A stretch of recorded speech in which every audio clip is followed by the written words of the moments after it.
So what's going on, YouTube? Welcome to a brand new episode of the Granted Geek Show, and it really will be much more of a show. I've taken a break these last couple of weeks, really trying to hone in on what I wanted my format to be. I really enjoyed some of the experimentation I've been doing with talking head versus going out and shooting things versus having a conversation right here, and I think this is the direction that I'm going to go for the foreseeable future, where it's very much a video podcast where we're talking about relevant things in the tech world, and not just constant headline updates. Apple drops this, Android drops this, the latest headlines, soundbite, all those kind of things.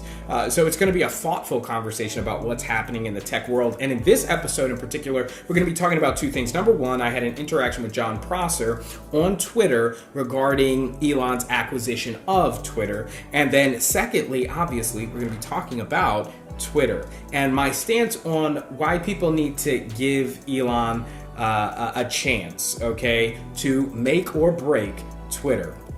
You could argue that Twitter was already broken, but we'll get to that a little later on. So if that sounds like a format that you would like to see, not just so much headline news and reviews, but kind of a conversation where you guys can chat as well in the comments, and I will respond up to 24, maybe even 48 hours after these videos go live. So it really is like a conversation. We can hang out a little bit.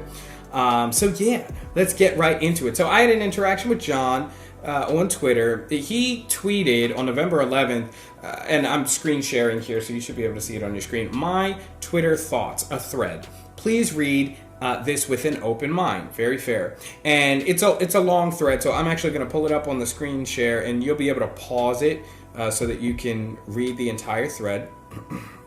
So that's there for your enjoyment. But he says things like regular people shouldn't have a verified account or should not have one. The checkmark isn't exclusive to Twitter, which he's correct. It's on several other platforms. It's supposed to be a universal sign on social media for authority at a glance. And I kind of challenge him with this video, did about 40,000 views, and I got a response from John, which I'll get to in a minute.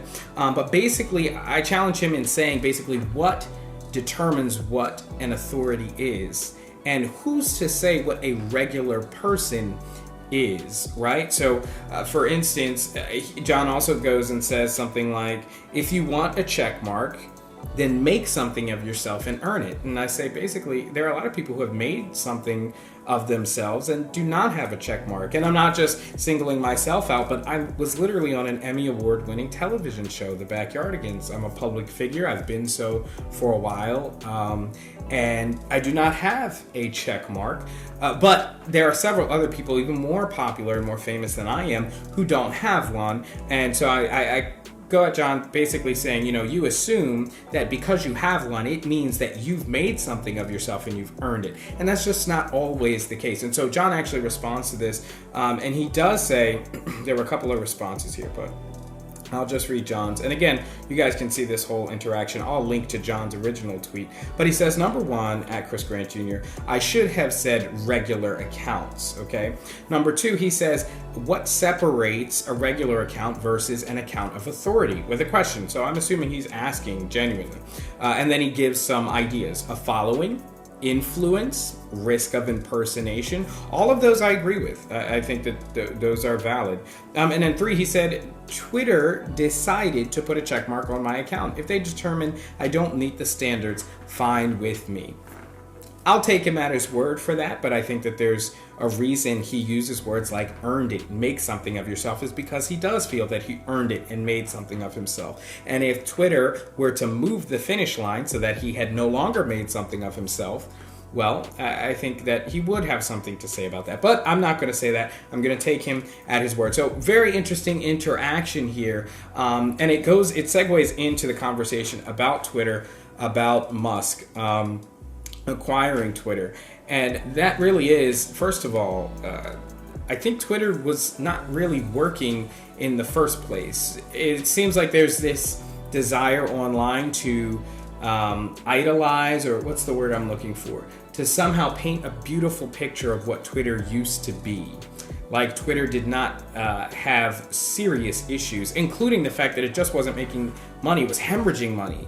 I think Elon said, and again, you'll have to check sources on that, about $4 million a day Twitter was losing. So the Twitter as we know it, unless it was continually funded and people just poured more money into it, it was just eating up money. It wasn't helping the economy. It wasn't adding to it in any kind of way. The economy is a whole nother discussion. But so Elon comes on board, okay? And I think that if you were to take the words that he says out of the picture and you would just say, okay, I've got the richest man on earth. So he's doing something with money. And he has prior successful companies, Tesla, the leading electric car company, and several other companies which he's helped to be successful, including SpaceX.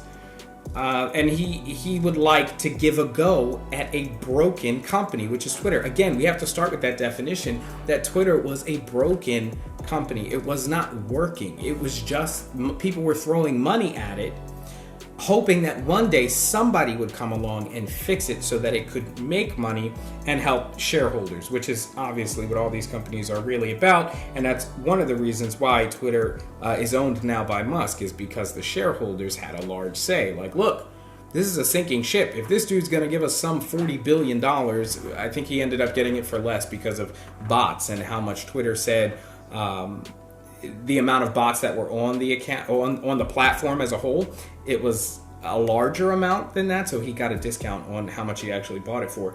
But either way, when you look at what Elon is doing right now with Twitter, it's chaos, it's hectic. I'll give anybody that, but some people say that it's important to fail fast. And what that means is try a whole bunch of different things, assuming that most of them are not going to work. But the faster you fail, the quicker you learn. And the quicker you learn, the sooner you'll be able to find a formula that actually works. And so when it comes to failing fast, I don't think there are many people better than Elon for a situation like this.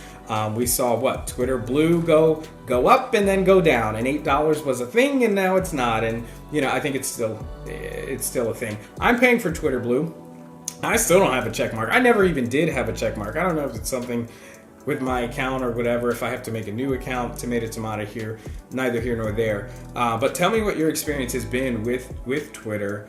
Do you use Twitter? I'm becoming more heavily involved on Twitter because I do notice that that's where a lot of the conversation happens. When my video went viral in the tech community, I noticed a lot of people in the tech world higher up than me were reaching out to me via my Twitter account. I'm like, what's this?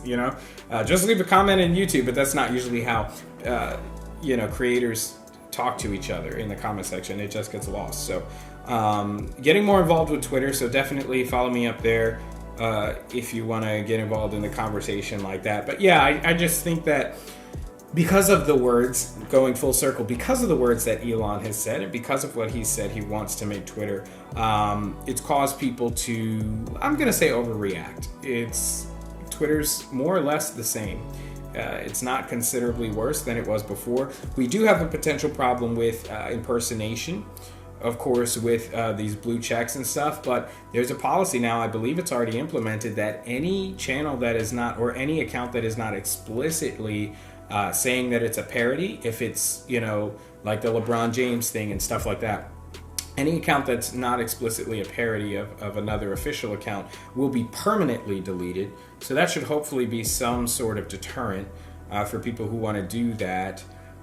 But I'll tell you what, and we won't know maybe for a quarter when Twitter hopefully announces some kind of earnings, but I bet they made buku bucks off of Twitter Blue for $8 a month. Now, what's interesting for my Doge community, for anybody who's holding Dogecoin, if you're into that, I think that Twitter has an opportunity here, especially with Elon at the helm, to make Dogecoin the only way, the only method of payment for Twitter Blue, meaning that anybody who wants Twitter Blue needs to buy at least $8 worth of Dogecoin per month in order to pay said price to have Twitter Blue on the platform. I think that would be, you would see Dogecoin go, it would probably pass $1 at that point. Because one of the big problems with crypto is that it's always the hunt for utility with all of it, whether it's Shiba Inu, Bitcoin, any of the cryptos on the Ethereum platform, it's a fight for utility. How is it useful?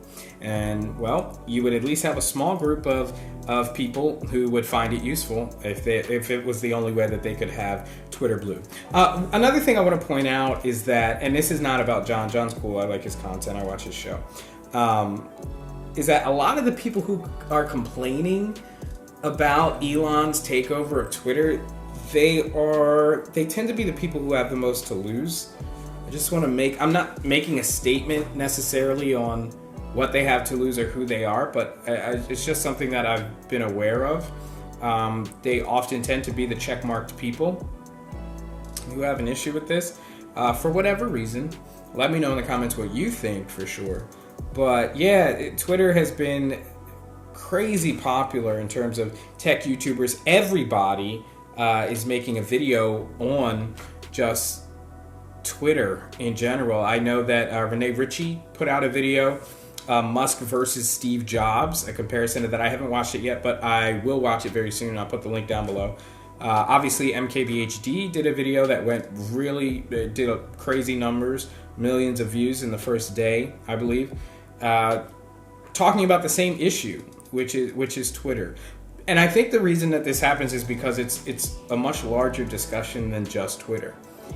It is all of social media. It's going to impact how Elon fares with Twitter is going to impact how social media is run, largely because we're going to find out how people like social media to be run. If there are features or things that Elon's doing that are absolutely trash and absolutely terrible, like we see with some of the Twitter Blue features and things like that, people are going to let him know. And it seems like he's not going to wait until the company fails to learn his lesson. He's willing to scrap things very quickly and fail very fast. And like I said earlier, I do think that's actually a good thing in general for business is learning your lessons as quickly as you can and not being stubborn and taking a million years or the death of your company to realize, hey, maybe I was doing something wrong, and hey, maybe I should have listened to people who use the platform. Because I'll be honest, Twitter, Elon is a heavy user of Twitter. He knows the platform very well. But there are some people who use the platform and know it even better than him. Obviously, a lot of these blue checkmark people, there are people who use Twitter who know it better than all of us, right? Everybody online. So when they're making a noise about something that they like or dislike, you should probably listen. I didn't say obey, but you should definitely listen. So with that being said, again, I'll leave the link to the interaction between myself and John Prosser earlier this week. In the comments section or in the description, leave a comment to be part of the discussion. Again, I'm going to be in the comment section for the next 24 to 48 hours after the drop of every one of these episodes, so that we can have a discussion. I think this is going to be a very fun format, just talking about tech and the world of tech in general, what's going on with your favorite creators as I talk to them, as I see what's going on, as things happen on Twitter and YouTube. I'm going to highlight my favorite creators and great videos from the week that I've watched myself, and I think it's just going to be a good time. So definitely get subscribed if you enjoy that. I also, maybe in the next episode, I recorded some work with Will Sigmund, who's a friend of mine in the tech space, and that's going to be a really good episode. I don't know what he's going to do with it if it's not already up by the time you see this. If it is, I'll put a link to it down in the description below. But thank you guys so much for watching, as always, and I'll see you in the next one as we cover all things in the tech world. I'm Chris Grant Jr. This is the Granny Geek Show.